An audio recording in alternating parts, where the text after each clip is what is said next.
La plus grande menace pour l'Europe ne vient ni de la Chine ni de la Russie, mais de l'Europe elle-même. Cette phrase, lâchée par le vice-président américain J.D. Vance à la conférence de sécurité à Munich, a électrisé la salle.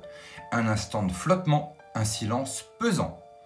Les élites européennes, habituées à donner des leçons de démocratie, venaient de se faire mettre face à leurs propres contradictions. Et ce n'est que le début.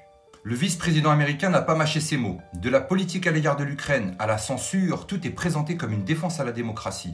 Mais lorsque l'on voit des tribunaux européens annuler des élections, des hauts fonctionnaires menacés d'en annuler d'autres, on est en droit de se poser la question si nous ne nous imposons pas des standards suffisamment élevés.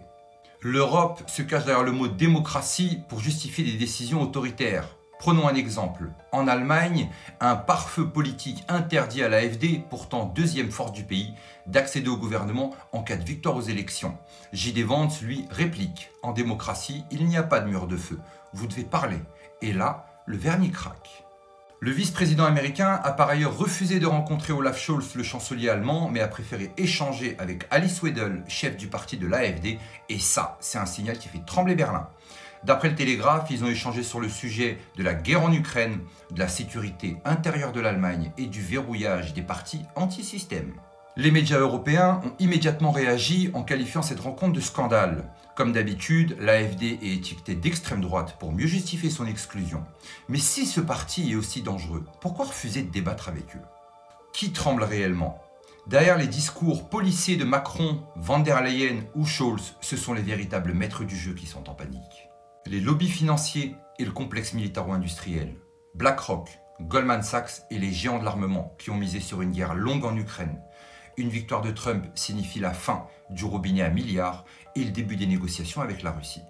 L'Allemagne est en première ligne. Berlin a misé gros sur la politique américaine sous Joe Biden. Soutien inconditionnel à l'Ukraine, sanctions contre la Russie, dépendance militaire de l'OTAN.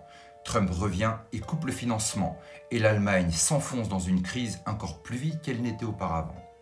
Bruxelles et son appareil bureaucratique. L'Union européenne a perdu tout contrôle de la démocratie. Ses dirigeants ne sont pas élus, mais simplement des arrangements entre élites. Et si le peuple commence à demander de véritables élections, qui restera en place? C'est pourquoi Macron panique. Il convoque un sommet d'urgence à Paris car il sait que Trump frappe vite et fort. Nous sommes à court de ressources et nous devons accélérer et agir, déclare Emmanuel Macron. Traduction, nous ne sommes plus maîtres de notre destin et si Trump change de cap, l'édifice s'effondre. Et le pire dans tout ça, l'Europe n'est même pas invitée aux négociations sur le sort de l'Ukraine. Kiev non plus. Trump prépare son plan pour l'Ukraine sans l'Europe, ni Zelensky. Une diplomatie parallèle qui menace directement les intérêts de l'Union européenne. Et si la guerre se négocie sans eux, le chaos sera total.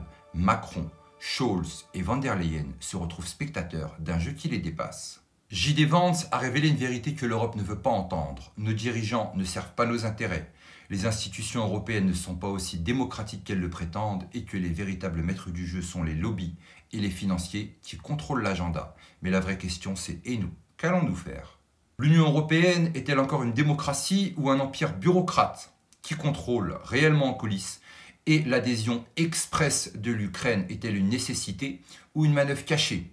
Dites-moi en commentaire, partagez cette vidéo si nécessaire, mais surtout n'oubliez pas, on n'est clairement pas au bout de nos